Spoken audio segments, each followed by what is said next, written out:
this demonstration will cover how to create a Microsoft Access database. So the easiest way to create a database is to right-click on your desktop, go to New, and then choose Microsoft Access Database. Now you could also do this in a different folder if you like, but for this demonstration we're just going to create it right on the desktop. So the first thing to do is to give this database a name. The actual file name is going to be the database name. So in our case we're going to create a sample database with student information in it. So let's call it COSC1701 and we'll pretend that these students are taking COSC1701. So to open it, we double click on the database, and the first warning you're going to get is a security warning.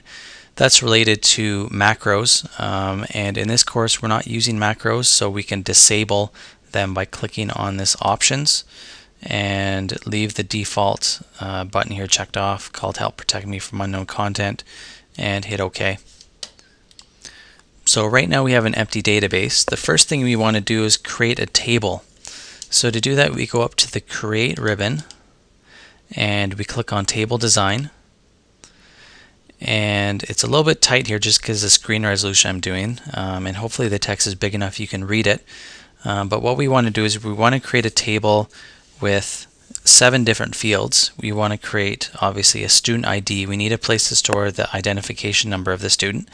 We want to also record the student's first name, their last name, their birthday, and we're going to pretend that there's only 2 things that you're graded on in the course. So we'll have an area to put the midterm grade, a place for the final grade, and then another field whether or not the student passed the course or not.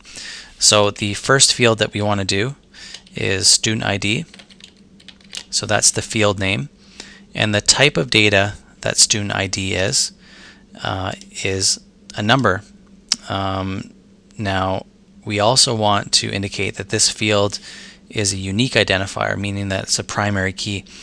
It's unique because every student has a unique student number and no students have the same student number. So to do that we click on student ID and we check off up here primary key, and a little picture of a key shows up beside this field indicating that this is the primary key for this table.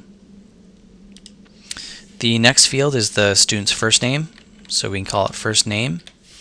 And I'm just not using any spaces here. We want to keep the field names condensed.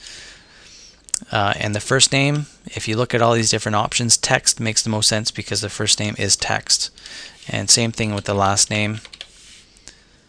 We'll give that one a text data type as well. The next field would be the birthday. So let's call birthday. And the data type for this, there is one called date/time. So this makes a lot of sense, is to store the birthday as an actual date. So let's choose date time, and we need a place for the midterm grade, and that's going to be a number. So we check off number. We need a place for the final grade. We're also going to make that a number data type. And then another one called pass, and that's more or less a question. Did the student pass or fail? So in this one here there's this data type called yes/no. So it's either yes or no, and we'll put that in. And the reason why we use some of these data types, for example the midterm and final, we want to say that it's a number so that if anyone ever tries to put say some text characters in that field, it's going to complain and it's going to say that's not a number. So you can't do that. You need to put a number in. So we want to make sure that people only put in the right information. So we select the appropriate data types.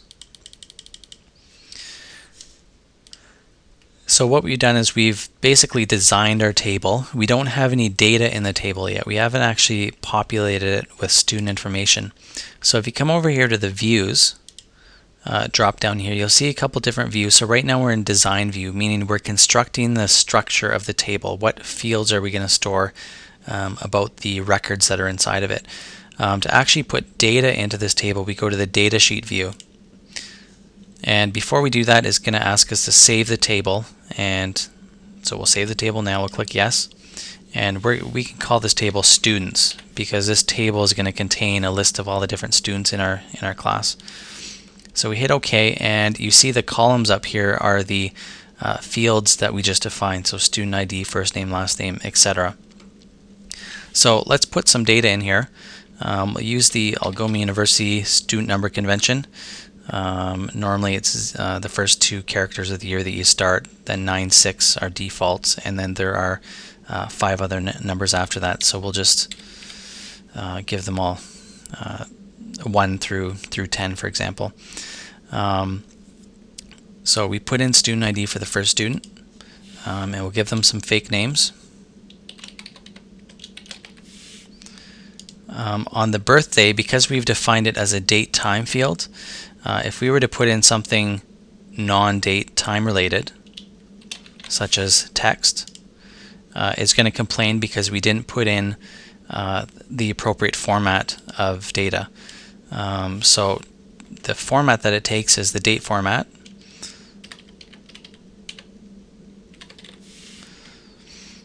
And let's put in some midterm grades and final grade. Let's scroll over, and a pass or fail, so we'll say that this student here passed the course. So what I'm going to do is I'm going to put this demonstration on pause, and I'm going to populate some more data in this table. We'll put 10 students in this table. Okay, so I've gone ahead and created some new records in here to populate it with 10 different students. One thing you may note is that because we defined the student ID as a primary key, if we were to try and add another student with the same student ID, so let's try and use student ID for the Mickey Mouse that I just created. Oh, wrong one. And we'll just call this a test student.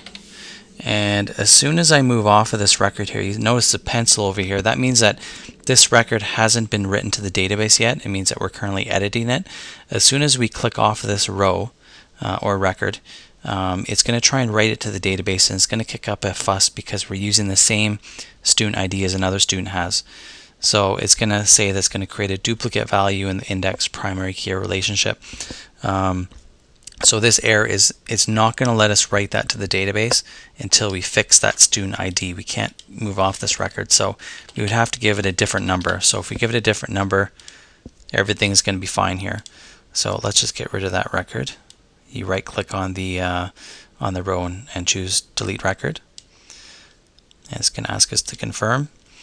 Something else you may note down here is down here on this bar down here, it tells us how many records we have. So currently we're clicked on record 6 of 10. So we can actually cycle through the records by going back and forth this way here. If we want to create a new record, we click on the new record on the right hand side here, and that'll bring us all the way down to where we can enter in a new record. Also, if you had to search, if you had a lot of students in your class, you can actually use the search box down here, and it'll try and find the records with those with your search terms. So that concludes how you create your first table. In the future demonstrations, we'll talk about how you can find data in the tables, and also how you can create forms and you can run queries on the raw data.